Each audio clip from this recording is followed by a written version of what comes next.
Nigeria, although still a young democracy and a growing economy according to some analysts, it is very much expected by her citizens to take her proper place as one of the formidable force to be reckoned with in the terms of government and economic growth. But since the 1960s, the problem of oil-rich nations seems to have continued to increase from one thing to another. But who is to blame for the lingering problems, the poor or the elected leaders? Some respondents who spoke with Big TV News crew opined that the people and the masses are to be blamed for the problem of the corruption and the mismanagement, since they make up the electorate that brought the leaders to power, and they ought to have chosen the leaders wisely.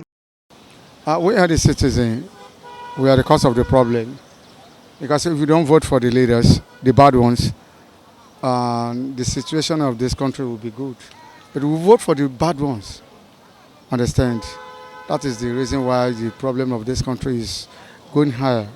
However, others interviewed believe that the elected leaders lack respect for the rule of law, and the corruption is the root cause of many Nigerians over years. I believe that the leaders that are there, because if we want to look at on the other side, we would have say maybe it's the people that are electing the leaders, but not really, because the case of NSACs is a good example for us to know that no, when the masses were trying to react to make the leaders to see things right, before they would know it, or before we could know it, our masses were being killed at toll gate in Lagos there. So the leaders of this nation are really not helping issues at all. The problem is from the leader.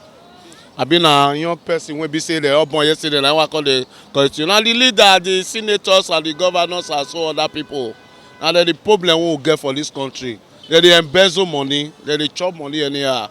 People, poverty, people they die. The truth is that I think the major problem we have in this country is the rule of law.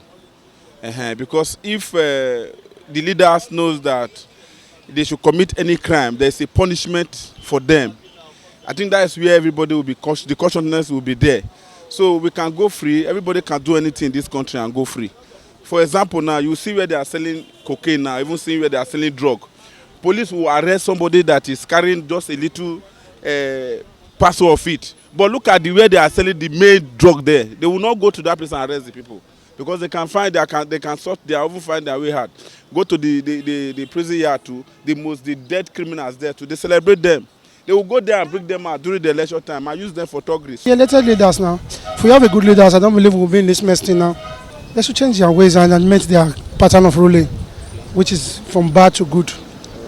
Meanwhile, a different school of thought believe that both the elected leaders and the masses have contributed directly or indirectly to the problems of Nigeria over time, and recommend that all hands should be on deck to rescue the nations out of the present situation. I think it's a matter of myself and yourself come together to make it work out. The government have their own fault. They have their own weakness. They have area of strength. Even the masses too, they have their own. The people have their own fault and the area of strength. So you cannot just blame the government only and leave the masses. You cannot just blame the masses and leave the government. Therefore, many citizens are looking forward to forming an understandable synergy with those in elected positions for the growth of the country. Regina Ujomo reporting for BTV News.